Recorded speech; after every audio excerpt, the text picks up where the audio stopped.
أعوذ بالله من الشيطان اللعين الرجيم. بسم الله الرحمن الرحيم. الحمد لله رب العالمين، والصلاة والسلام على سيد الأنبياء والمرسلين مولانا أبي القاسم محمد. اللهم صل على محمد وآل محمد وآله الطيبين الطاهرين المعصومين المظلومين، واللعنة الدائمة الباقية على أعدائهم أجمعين من ليلنا هذا إلى يوم الدين. أما بعد،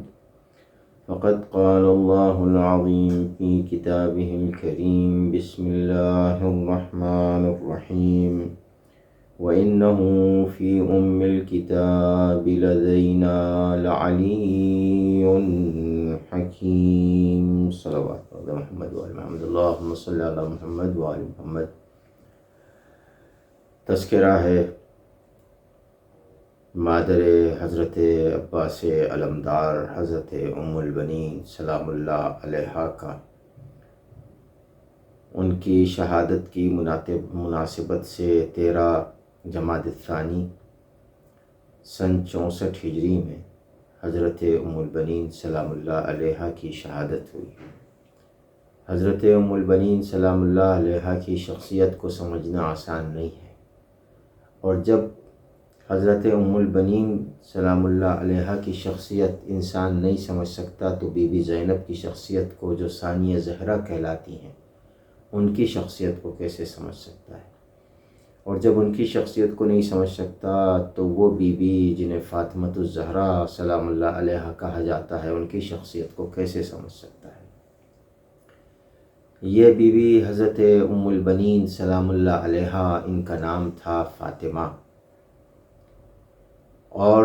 جیسا کہ آپ تمام حضرات کے علم میں ہے کہ مولائے کائنات نے اپنے بھائی عقیل ابن ابی طالب سے کہا کہ اے میرے بھائی عقیل، جناب سیدہ کی شہادت کے بعد اور جناب سیدہ سلام اللہ علیہا کی وصیت پر عمل کرتے ہوئے مولائے کائنات نے اپنے بھائی عقیل سے کہا، میرے بھائی عقیل،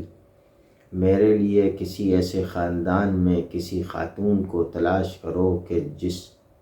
جو بہت ہی بہادر خانوادے سے تعلق رکھتی ہو، اور اللہ اس کے ذریعے مجھے ایک ایسا بیٹا دے کہ جو میرے فرزند حسین کا کربلا میں ساتھ دے، اس کی مدد کرے، اس کی نصرت کرے اور اس کا علمدار بنے۔ چنانچہ حضرت عقیل ابن ابی طالب نے کہا کہ یا علی، میری نظر میں بنی ہاشم کے بعد ایک ہی خاندان ہے کہ جو بہادری میں، کرم میں، سخاوت میں، خطابت میں سب سے اعلیٰ و ارفع ہے۔ یعنی 2 ہی خاندان تھے،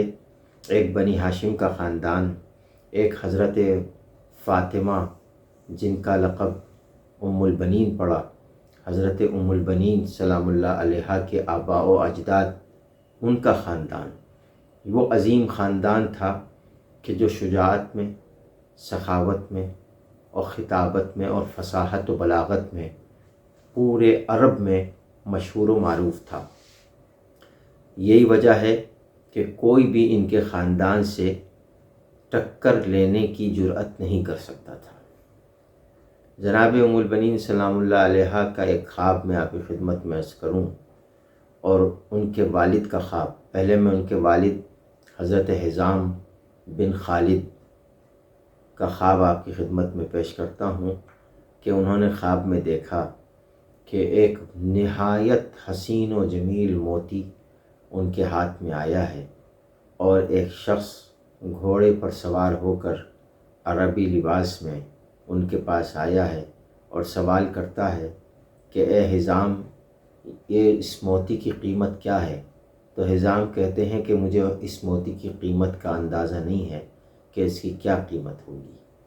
تو وہ آنے والا سوار کہتا ہے اندازہ تو مجھے بھی نہیں ہے، لیکن اگر آپ اجازت دیں تو میں اس موتی کے اور اس موتی کے لینے والے کے درمیان واسطہ بن جاؤں اور میں اس موتی کو ایسی جگہ پہنچا دوں کہ جو حقیقت میں اس کی قیمت کو جانتا ہے اور اندازہ لگا سکتا ہے کہ اس موتی کی قیمت کیا ہے۔ حضرت حزام نے یہ خواب دیکھا۔ خواب دیکھنے کے بعد خاندان کے بزرگ کے پاس گئے۔ انہوں نے کہا کہ تم کو اللہ ایک نہایت فصیح و بلیغ اور نہایت ذہین و حسین بیٹی عطا کرے گا، جس کا رشتہ بہت ہی اعلیٰ و ارفع شان والے کا رشتہ آئے گا۔ چنانچہ حضرت حزام کے یہاں حضرت ام البنین سلام اللہ علیہا کی ولادت ہوئی،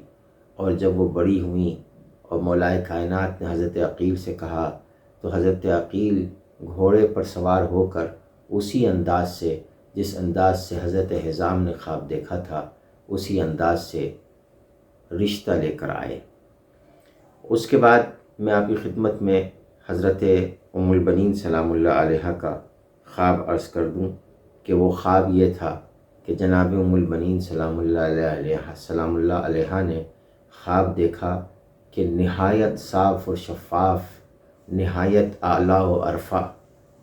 آسمان ہے، اور اس آسمان پہ ایک چاند ہے جو ان کی گود میں آ کر اترا ہے، اور اس کے ساتھ 3 ستارے ہیں۔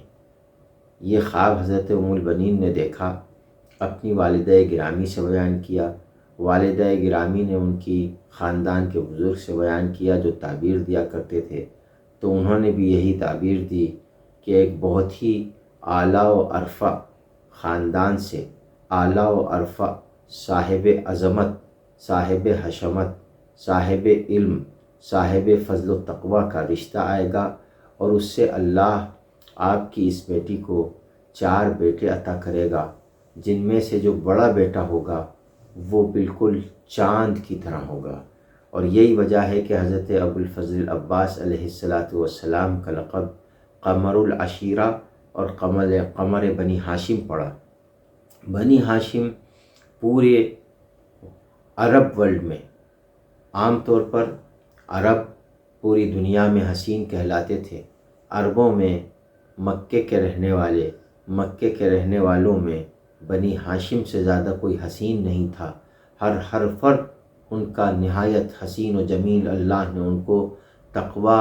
فضیلت، ایمان سے نوازا تھا، اس لیے ان ہر ایک کے چہرے کے اوپر نور ہوتا تھا۔ ایسے حسینوں میں حضرت عباس علمدار کا لقب قمر بنی ہاشم پڑھنا، یہ اس بات کی دلیل ہے کہ حضرت ام البنین سلام اللہ علیہا کا کیا خلوص تھا۔ جب جناب ام البنین سلام اللہ علیہا آئی ہیں، تشریف لائی ہیں، رشتے کے بعد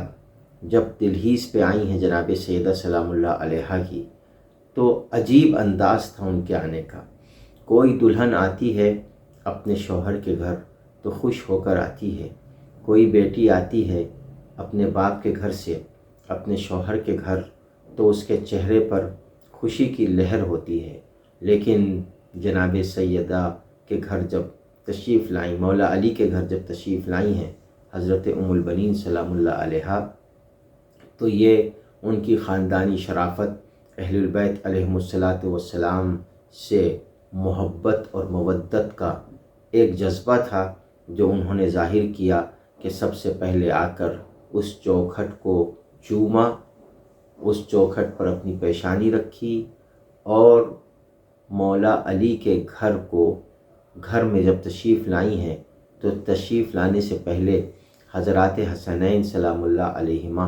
اور جناب سیدہ زینب سلام اللہ علیہا اور حضرت ام کلثوم سلام اللہ علیہا سے باقاعدہ اجازت طلب کی ہے کہ کیا آپ اجازت دیتے ہیں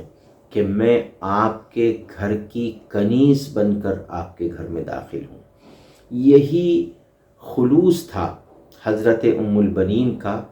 کہ میں یہ کہتا ہوں کہ واقعاً لوگ کہتے ہیں ماں کو کیسی تربیت کرنی چاہیے اپنی اولاد کی، تو کوئی حضرت ام البنین سلام اللہ علیہا سے سیکھے کہ کس طرح کی تربیت کرنی چاہیے ماں کو اپنی اولاد کی۔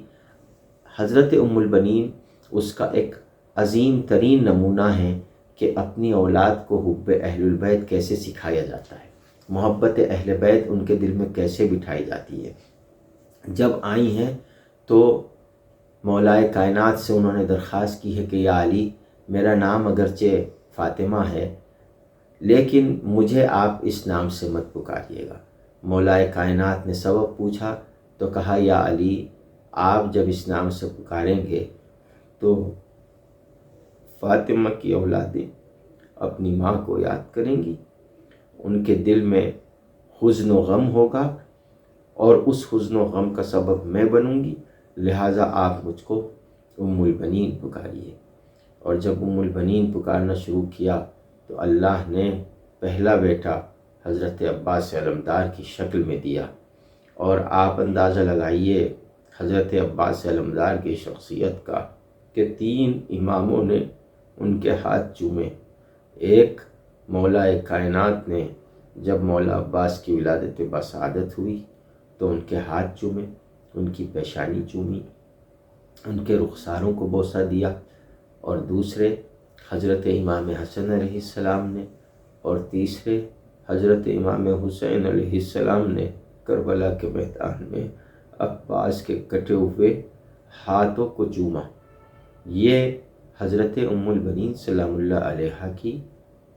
تربیت کا میں کہوں گا نتیجہ اور ان کے خلوص کا نتیجہ تھا، جو حضرت عباس علمدار علیہ السلام جیسی شخصیت کو دنیا اسلام نے دیکھا اور دنیا انسانیت نے دیکھا کہ وفا اپنے بھائی سے کیسے کی جاتی ہے، کس طریقے سے اہل البیت سے مودت اور محبت کی جاتی ہے۔ محبت کرنا پھر بھی آسان ہے،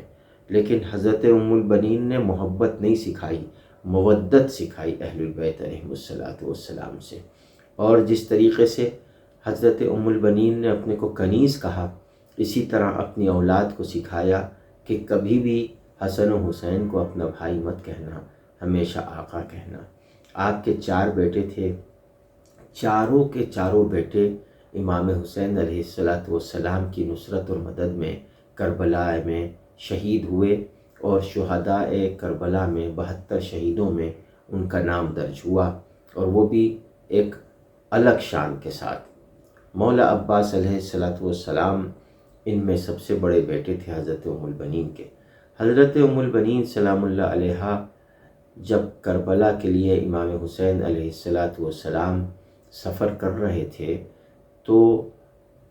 حضرت زینب، حضرت ام کلثوم، حضرت رباب، حضرت ام لیلہ، حضرت ام فروہ سلام اللہ علیہم اجمعین، یہ سب خواتین میں حضرت سکینہ سلام اللہ علیہا، حضرت رقیہ سلام اللہ علیہا، یہ خواتین میں سب امام حسین علیہ السلام کے ساتھ گئے۔ لیکن مدینے میں 2 خواتین ایسی تھیں کہ جن کو امام حسین علیہ السلام نے بنی ہاشم کی سیدانیوں کی باقی جو وہاں رہ گئی تھیں، جیسے حضرت فاطمہ صغریٰ سلام اللہ علیہا، ان کی ذمہ داری دی، جن میں سے ایک حضرت ام البنین سلام اللہ علیہا اور دوسرے حضرت ام سلمہ سلام اللہ علیہا، جو زوجہ رسول کریم صلی اللہ علیہ وآلہ وسلم تھیں۔ تو یہ دونوں خواتین بعظمت تھیں، لیکن جب حضرت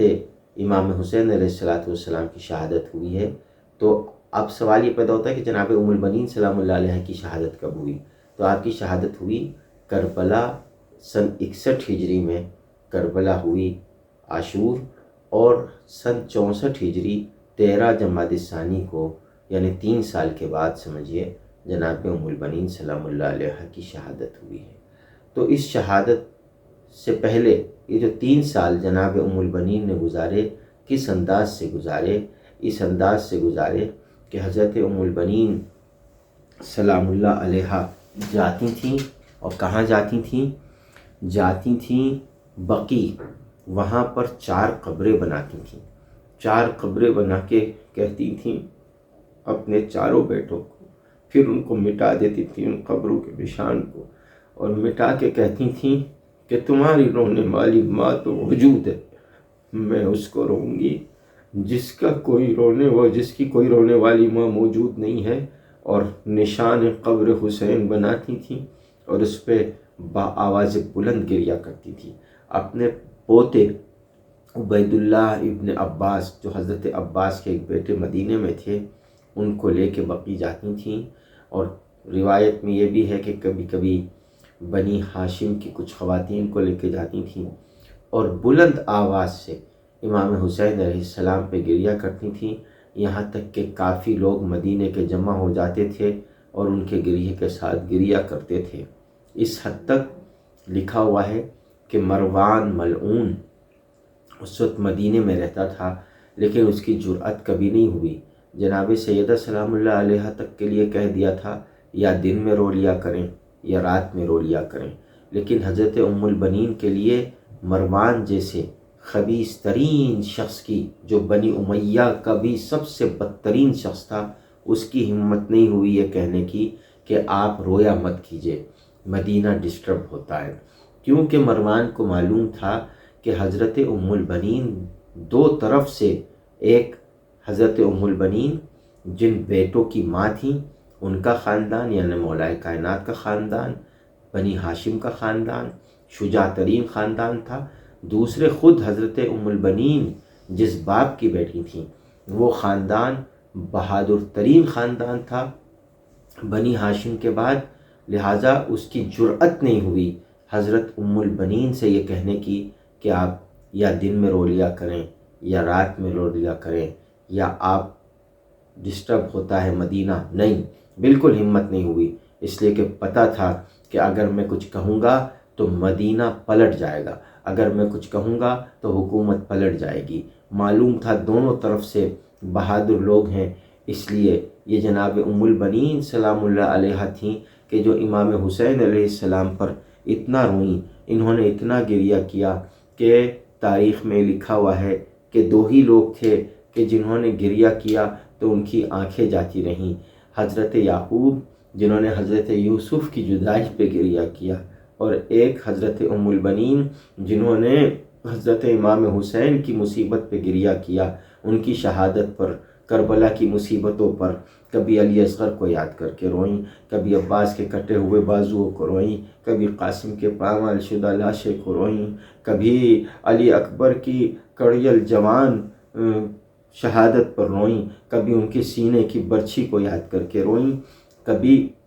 اون و محمد پر آنسو بہائے، لیکن سب سے زیادہ امام حسین علیہ السلام پہ گریہ کیا، اور اتنا گریہ کیا کہ تاریخ نے لکھا کہ آپ کی بصارت جاتی رہی، آپ کی آنکھیں جاتی رہیں، اور اس کے باوجود آنکھیں چلی گئیں لیکن امام حسین پہ رونا نہیں چھوڑا، امام حسین پہ گریہ نہیں چھوڑا۔ یہی وجہ ہے، تاریخ لکھتی ہے کہ جب کربلا سے یہ قافلہ آیا تو حضرت زینب سلام اللہ علیہ نے کہا مجھ کو اپنے بھائی حسین پہ رونے کا موقع نہیں مل سکا، اس لیے میں اپنے گھر میں رہتی ہوں۔ اپنی کنیز سے کہا اگر کوئی آئے تو کہہ دینا کہ زینب اپنے بھائی حسین کا غم منا رہی ہے۔ اگلے دن حضرت ام البنین پہنچیں، اور پہنچنے کے بعد ایک مرتبہ دق الباب کیا، کنیز نے دروازہ کھولا کہ کون ہے، کہ جا کے کہہ دو کہ تمہارے غم میں شریک ہونے والی آئی ہے۔ ایک مرتبہ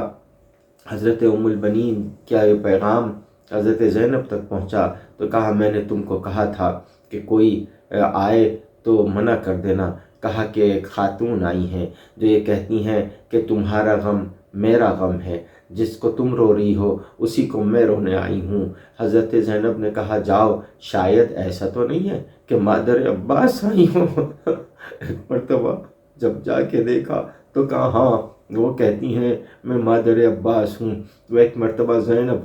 خود دروازے پر آئیں، آنے کے بعد ام البنین سے گلے ملی، اور گلے ملنے کے بعد کہا اے مادر عباس آپ مجھے پرسہ دینے آئی ہیں، میں آپ کو عباس کے کٹے ہوئے بازوؤں کا پرسہ دیتی ہوں۔ ام البنین نے کہا میں اس سر کا پرسہ دیتی ہوں جو نوک نیزہ پر بلند ہوا، میں اس سکینہ کا پرسہ دیتی ہوں جس نے کربلا سے لے کے کوفہ اور کوفے سے لے کے شام تک تماچے کھائے۔ اللہ لعنت اللہ علی الظالمین۔